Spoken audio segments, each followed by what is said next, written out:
așa, am găsit ușa acolo și ăsta, da, da, acolo și ăla, am găsit și ușa e în spate, să fie curent. Da, aici. Nu? Nu știu, ăsta, că o zice nu, pe mine.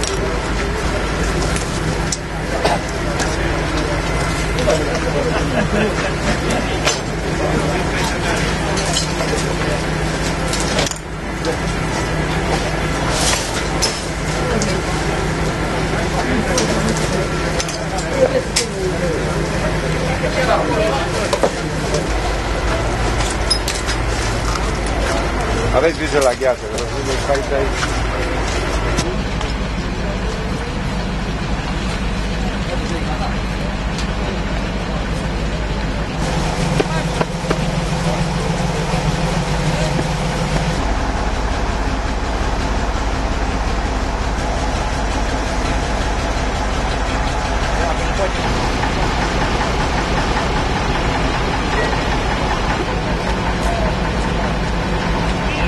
Securitatea a intervenit pentru stingerea unui incendiu produs la o casă particulară în localitatea Ghela. Am intervenit cu 12 din dotare.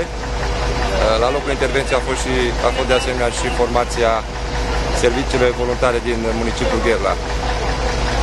Urmează continuarea să stabilim cu proprietarul cauza probarea de aprindere și propagarea incendiului.